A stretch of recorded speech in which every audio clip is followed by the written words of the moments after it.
English Teacher, Part 127. Learning is fundamentally a discovery of personal meanings.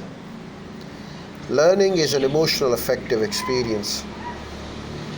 To learn, students must see course content as significant to their needs. Self-concept is an important set for behavior and learning. Feelings of belonging and being cared for learning. Personal feedback is important to learn. Integrating general and effective teaching skills. Although for instance purpose examines effective education, the distinct topic, the development of values and integral part of learning.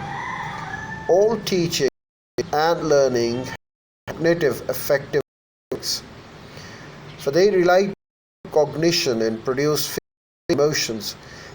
Effective outcomes are identical in learning.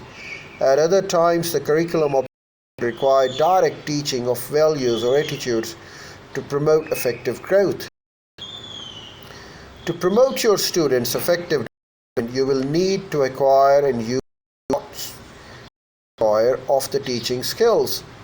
The general teaching that you are already targeting and practicing will help teach the effective growth. For instance, sometimes a lecture method to give information rapidly or to bridge other teaching techniques.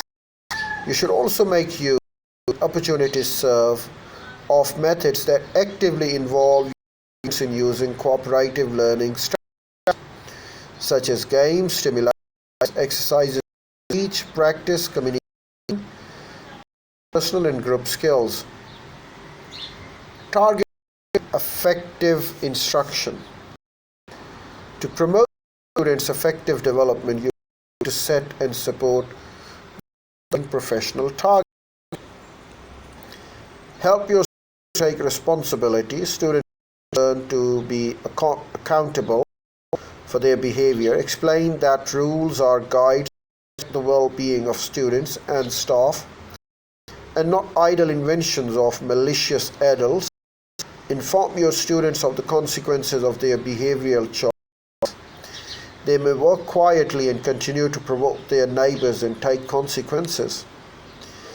Give opportunities to change specific behaviors. Your message should be, I don't like behavior at this time, but I still like you. Avoid promises or pledges of conduct that students cannot keep. Ask a student to make a commitment, set a specific time to review this, but leave responsibility for change to students.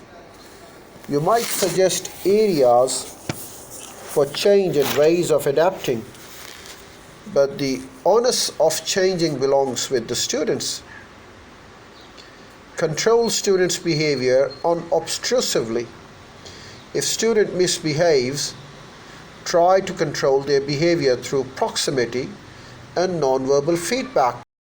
Use overlapping to deter misbehavior without interrupting instructions.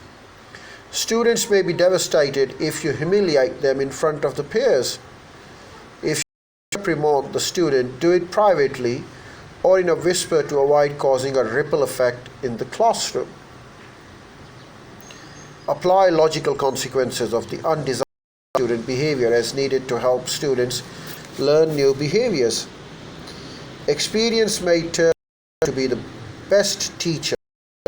Many have learned that fire is hot by getting too close, and one such experience can have more impact than a dozen verbal warnings. When the effect of punishment are unpredictable or experience is not reasonable, consequences allow students to suggest alternative consequences. Be aware of your limitation. No one is perfect. Recognize your areas of intolerance and ineffectiveness and admit your need to help. Recognize these realities. Teaching for effective growth. Among skills particularly used for integrated